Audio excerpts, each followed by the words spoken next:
This whole thing started because of a goddamn Snickers wrapper, like, which is crazy. Like, hey, cool cats and kittens. Welcome back to Pretty Girl Movies, the channel where I'm going to tell you the real truth about today's movies.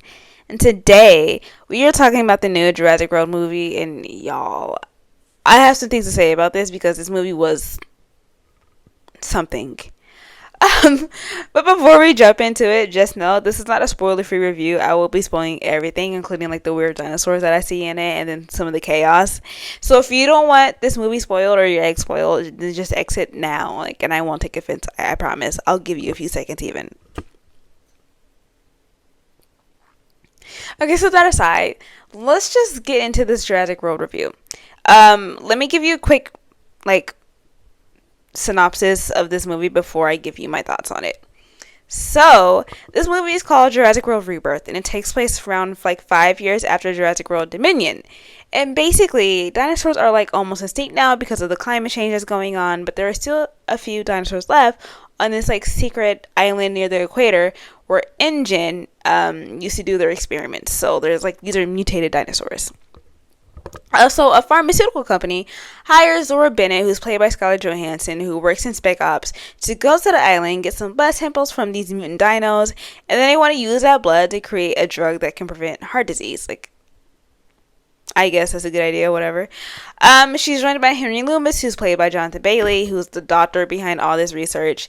And they go with a small team, including Zeke, the one that recruited everybody, Duncan, who has the boat to get everybody there, the boat captain, and Bobby, this, one-off security guy, whatever. But, of course, this turns into chaos when a random family, Ruben, his teenage daughter Teresa, and her dumb boyfriend Xavier, and then his littlest daughter Bella end up in dinosaur waters and just get caught in this mess. And then yes, there's lots of running, there's screaming, and there's dinosaurs trying to eat everybody. That's basically the gist. That's the Jurassic formula. I don't know what to say about it. But now that that's over, let's get into my thoughts on some of these things because I was thinking. Okay, so first of all, this whole thing started because of a goddamn Snickers wrapper, which is crazy. A guy drops a Snickers wrapper near a frozen dinosaur containment, and then boom, the dinosaur is just out. What the hell? That gave Final Destination to me, because why was he even eating in these areas? He should know better. But of course, he does end up dying, which makes sense. He is the reason they got loose. Actions mean consequences. I do love the natural selection there, but that whole part of it didn't really give me context to the rest of the movie. But we'll get back to that. And then also, apparently, in this universe, we've been living with dinosaurs for 32 years now, and there's dinosaurs holding up traffic, and I guess it's an everyday thing. Imagine calling someone, hey, I'm late to dinner because a dinosaur is blocking the highway, and that's the world they live in now, which is really, really weird. I don't know why you want to live in that, but whatever. Side note, let's talk about Bennett and Harry. So Bennett is very much get it done energy, and meanwhile Henry is just kind of running around in these tight pants, and all I can see is Jonathan Bailey's cakes, and honestly I'm not complaining, but it was a lot. I did sense a little bit of flirtation between them, and I did love that. And then we also had Duncan, who was the boat captain, and he was honestly my favorite character to watch. The bond between him and Bennett was so sweet. You could tell that they were really friends. You could tell. I don't know. But I do have to say, Zeke, from the minute he showed up, he just gave off obvious villain vibes. You just knew his blueprint before he even showed it to you. It was just so obvious. The way he moved, the slick little comments, sir, we know you're the villain. You just might as well own up to it, live in it. And he might as well just walked in with the shirt that says, "Hi, I'm the villain" on it. It was so obvious. And that part was okay, you could at least try to hide it better or whatever. Let's get into some of the stupidity. So the small family that ends up being flipped over by a dinosaur shouldn't have been out there in the first place. Ruben, I don't know, I feel since you're the adult here, this is you should have been paying attention. I don't know, how do you not know where you are? I digress. That was so stupid, but I will say I did like the little bonding moments between Ruben and Xavier that I did see in this movie. You can see Ruben's approval growing as he watched Xavier protect Teresa despite being a lazy guy and pretty clueless. So Ruben saw that Xavier genuinely cared for her, and it was like kind of sweet to see that small moment of, okay, you're not completely useless. But the whole situation, how they ended up out there in the ocean and with them, was pretty dumb, I have to admit. And then meanwhile, when Bennett and her crew save the family, they're like they take them with them. Like Ruben's like, oh, just drop us off at the nearby port, but that's not happening because there's a giant dinosaur literally hunting their boat down right after they save them. So it was like so many people almost got eaten. So many people did get eaten, and it's just like this could have been avoided. This is kind of stupid, but whatever. One of the people that got eaten, Bobby, I mentioned him earlier. The security guy, yeah, he gets eaten. Their boat gets breached. Everyone's forced to jump into the water, and at this point, the family literally has no idea what they're in and what they're doing here, because they kind of got rescued and kidnapped at the same time. I digress. But then, like, once the boat gets breached, like, the group splits up. The small family follows pipes, thinking they lead it to a village. But spoiler alert, there's not a village. It's just the old lab. And then meanwhile, Bennett's group is just trying to finish his mission, and Bennett had like arranged a backup rescue team that would like come and circle for 2 minutes at sunset the next day if they needed rescuing. So they were like on a time crunch to get like all this stuff going on. I don't know. And then Ruben's leg was injured. It was just a lot going on, honestly and truly. The baby dinosaurs were cute though. Like I did have to admit, like they were cute. And I did enjoy the comedy moments, like Xavier peeing, and then like the like dinosaur fight happening behind him. His facial reactions really sold the scene. That was really good. That was gold. I appreciated that. I don't know if I mentioned earlier, but they needed 3 dinosaur blood samples. And at some point they had 2, and when they got the second one, Henry touches a dinosaur, starts crying, and it's the Jurassic Park theme song playing in the background. I was like, oh, that's cute. How corny, but that's so cute.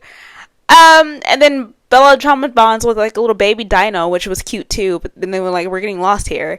And then what really got on me is that I kept waiting for the villain dino of this movie to show up. Like it took like a whole hour or 2 for me to see this villain dino, and then when it did, it was just like this big ugly mutant dinosaur at the end. It was just ugly as hell. Like I don't know, like why do they keep making these dinos with big foreheads? That it was unsettling, and not in a scary way, but in like, why are you built like that way? And it was just big, and it was just like, I waited a whole hour or 2 for this. This is so ugly. Ew. At least the Dominus Rex was like pretty to look at, but moving on. Teresa inflating the raft right next to the sleeping T-Rex was like the dumbest move ever. Like, girl, use your brain. But I guess plot armor saved them because somehow they and the raft survived, even though there were so many opportunities for them to get eaten, but whatever. Back to Zeke. So Bennett finds out that he either pushed Teresa off the boat or he let her fall, and he just tries to start like gaslighting everyone, and he tries to leave them behind. Like, sir, that's not how these movies work. Karma is coming for you. And of course, it's like a final dino battle before like the rescue comes. But then the group splits up again because I don't know, movie logic. It was just a lot going on. There's like 3 different groups getting attacked by dinos. There was so many little dinosaurs that came in. Don't ask me. I don't know. I kind of lost it. At some point the helicopter arrives, but so does like the apex mutation dino, so that doesn't work. Zeke tries to escape in a car, like, you're on an island, where are you going exactly? But I guess I found out he was trying to get to the boat. He didn't get there, obviously not. But the mutation dinosaur eats him, and then his hand is still attached to the suitcase, which I did love. I love when they do that. Like, I think that's a good joke in my opinion, but I digress. Then Duncan sacrifices himself, and I was about to cry because I love him. Like, he has a whole child. But plot twist, he's alive. Like, I could have kissed him for that. Like, honestly, that was the best twist of this whole movie to me. You know, with Zeke dead, Bennett then decides to release the dino blood to the world instead of giving it to the big pharmaceutical company so everyone can benefit from this life-saving medicine. And then they ride off into the sunset. Like, that's kind of it. I don't really have a lot of thoughts on it, actually, honestly and truly. I think it was just kind of silly. But I do have one really big critique. I really wish they would keep following like the main storylines more. If you've seen the other Jurassic World movies, you know they have like a distinct storyline that connects everything. But this one just kind of threw that away, in my opinion. It's like kind of what the Fast and Furious franchise did with the Too Fast, Too Furious. You know, just like threw in a random movie that felt like a spin off of a spin off. It didn't make any sense. And that's slightly annoying. Like, I do have to admit, like, I love the dinosaurs, but give me consistency. Like, what happened to Owen and Claire? They ride off into the sunset too. Like, what's going on here? Overall, though, I would probably actually recommend this movie. I think it's like a fun family film. Nothing too crazy to shake up your weekend, but it's a good, like, we just had a family dinner. Let's spend some time bonding, watching a movie now type of deal. Like, it's some silent chaos. It's an easy laugh, and it's enough action to keep everybody entertained. So I liked it, but it's not my favorite Jurassic World or Jurassic movie in general. I don't really have a lot of thoughts on it. It's kind of confusing. Yeah. But drop your thoughts in the comments. Did you love it? Did you hate it? Or were you just here for Jonathan Bailey and his tight pants? So, like, subscribe, hit the bell, and I'll see you next time on Pretty Girl Movies, where I do talk my shit. I expose questionable cinematic choices, and I just remind you to never eat a Snickers near a frozen dinosaur ever again. Yeah. Bye.